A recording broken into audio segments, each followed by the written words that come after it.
Pour pouvoir apprécier ce film pleinement, il va falloir être adepte des films d'action, des films d'horreur, des films de science-fiction et des films romantiques. Je sais, ça fait beaucoup.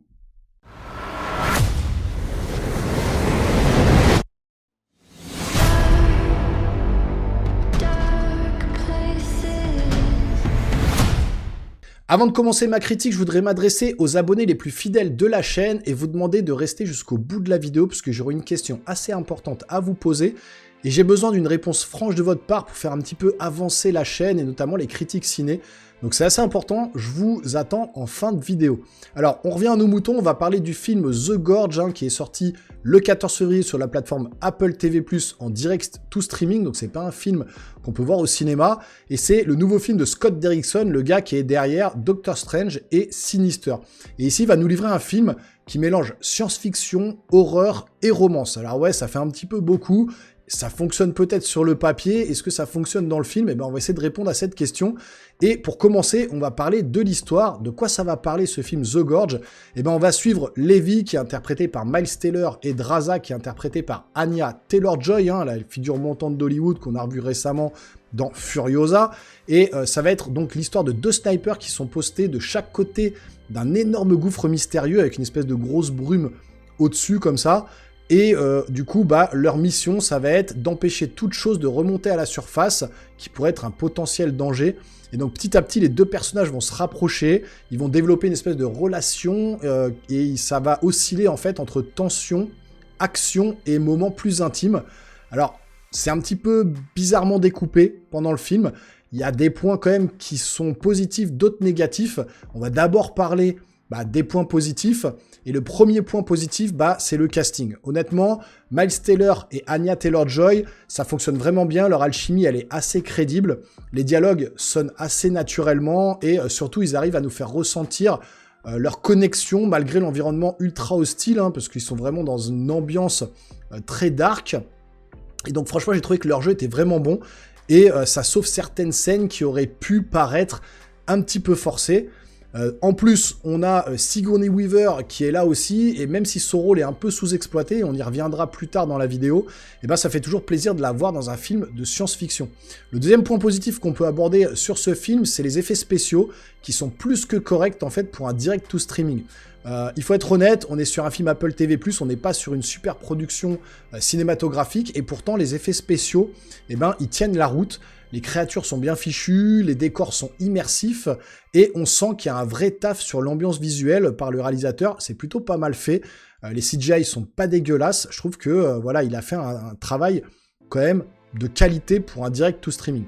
La photographie, elle est top, notamment la façon dont le gouffre est filmé, toujours cette espèce de brume, on connaît pas la profondeur du gouffre, on ressent bien une espèce d'immensité inquiétante, et l'atmosphère du film rappelle parfois des classiques comme Alien, il a pioché un petit peu à droite à gauche. Alien pour l'atmosphère un petit peu oppressante, Stranger Things pour l'aspect surnaturel du gouffre avec un peu de mystère comme ça autour du gouffre. The Last of Us pour la relation un petit peu entre les deux personnages et le côté post-apocalyptique du film. On a même un petit peu de coup de foudre à Notting Hill pour la romance. Donc voilà, si vous aimez tout ces genres de films, toutes ces œuvres, ça va un petit peu plus vous parler, mais c'est un mélange un petit peu bizarre, je veux bien vous l'avouer. Maintenant, le point le plus fort du film, c'est l'ambiance sonore qui est au poil. Si vous êtes fan des bandes-sons bien travaillées, vous allez être servi puisque la musique est signée Trent Reznor et Atticus Ross, les mecs qui sont derrière les BO de The Social Network, Gone Girl ou même Watchmen. Et donc les thèmes collent bien au film, ils arrivent à renforcer autant les moments de tension que ceux plus émotionnels. Donc franchement, un gros point positif là-dessus sur la musique. On va parler des points négatifs aussi, là où ça coince un petit peu. Donc même si j'ai apprécié le film, tout n'est pas parfait. Il y a quelques trucs qui m'ont un peu dérangé. Déjà le mélange des genres, comme je vous ai dit, un petit peu maladroit. Faire un espèce de mix entre romance, horreur et science-fiction, c'est assez risqué. Et ici, ça marche parfois, mais pas toujours. Les scènes de romance, elles sont bien jouées, mais elles arrivent parfois comme un cheveu sur la soupe, au milieu de séquences d'action intenses. Il y a des moments où on a l'impression de switcher entre deux films totalement différents, ça casse un peu le rythme. Je vais vous donner un exemple, au début du film, il va se passer quelque chose, ils vont devoir s'en sortir par tous les moyens, hein, ils vont galérer, et puis dès que cette scène d'action va se terminer, hop, on repasse tout de suite à la romance, comme ça, pendant 1 heure, ils vont se draguer, etc. Donc ça donne un espèce de mélange un petit peu bizarre, donc ça plaira pas forcément à tout le monde, et de ce côté-là, bah, ça m'a pas totalement convaincu. Il y a un scénario aussi qui manque de surprise, hein, le concept il est cool, mais le développement il reste assez classique, on devine pas mal de choses à l'avance. Moi, c'est mon cas, hein. Il y a certains retournements de situation qui sont un peu téléphonés, que j'ai vu venir à 3 km. Et donc, si vous avez déjà vu des films du genre, vous ne serez pas forcément surpris par les choix scénaristiques de Scott Derrickson. C'est un petit peu dommage. Et puis enfin, dans les points négatifs, il y a les personnages secondaires qui sont carrément aux abonnés absents. Comme je l'ai dit en début de vidéo, il y a Sigourney Weaver qui est là, mais son rôle, il est vraiment sous-exploité. En fait, tous les personnages secondaires sont un peu oubliés, on voudrait en savoir un peu plus sur eux, mais c'est pas le cas. Leur rôle est un petit peu léger dans tout cet univers du film The Gorge, mais le film se concentre quasi exclusivement sur le duo principal. On a vraiment que ces 2 personnages-là à l'écran, et c'est dommage de ne pas en voir plus à côté. On se concentre vraiment sur eux, et c'est tout. Donc ça donne un film très centré sur les 2 héros, mais du coup l'univers paraît un peu vide autour de ça. Voilà, on se concentre sur une petite zone, ce gouffre, ces 2 personnages, et rien de plus autour. Alors le verdict de ce film, c'est quoi au final? Est-ce que c'est bien? Est-ce que c'est pas bien? Et ben franchement, si vous aimez la science-fiction et les films un petit peu hybrides, vous allez sûrement passer un bon moment, puisque les acteurs sont top, les visuels sont plutôt soignés et l'ambiance est assez immersive. Par contre, si vous cherchez une histoire hyper originale et un film avec un rythme maîtrisé de bout en bout, bah vous pourriez peut-être être un peu frustré. Ça a été un petit peu mon cas, puisque voilà, pour moi, le découpage n'était pas super bien fait, hein. Je vous dis, c'est vraiment science-fiction, horreur, romance, action, donc c'est vraiment bizarrement monté, et moi ça m'a pas totalement convaincu, et notamment la fin que j'ai trouvé complètement bidon, c'était n'importe quoi, la fin du film, je l'ai trouvé vraiment pas du tout à la hauteur du film, c'était pas génial. Alors je dirais que c'est un bon film pour une soirée chill sur Apple TV, voilà, un direct to streaming tranquille, mais c'est pas le chef-d'œuvre science-fiction de l'année, comme j'ai pu le voir notamment sur Allociné, avec plein de critiques qui disaient que c'était génial, etc., que c'était le meilleur film d'Apple TV, que c'était hyper original, qu'il fallait surtout pas passer à côté de ce film-là. Bah moi, je trouve pas vraiment. Voilà, c'est sympa, mais c'est perfectible. C'est déséquilibré dans son montage, dans sa façon d'amener l'histoire du film. C'est un peu déséquilibré. Donc, ça m'a pas totalement convaincu. Donc maintenant, vous allez pouvoir répondre à ma fameuse question, puisque je me suis remis un petit peu en question sur justement ma façon de faire mes critiques ciné, puisque dernièrement j'ai fait la critique de The Monkey, et moi-même j'étais pas très inspiré pour la faire. Je vous ai toujours dit sur la chaîne que j'étais plutôt spontané, et que en sortant de la salle, je réfléchissais un petit peu à ce que je voulais dire, et je préparais rien pour vous balancer comme ça tout ce qui me venait par la tête pour vous faire ma critique ciné.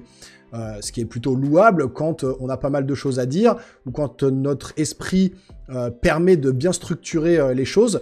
Mais là, c'était pas le cas. Il y a même un commentaire où on m'a dit ouais, 8 minutes ou 10 minutes de critique, 20 fois la même chose. Et c'est vrai que j'ai re-regardé ma critique, et c'est vrai que je répétais énormément de fois les mêmes choses, parce que, voilà, en toute franchise, en toute honnêteté, j'étais pas très inspiré à ce moment-là. Et donc je me suis dit, est-ce que le temps n'est pas venu quand même pour moi, pour peut-être structurer un petit peu plus mes critiques? C'est ce que j'ai fait là, dans cette critique ciné.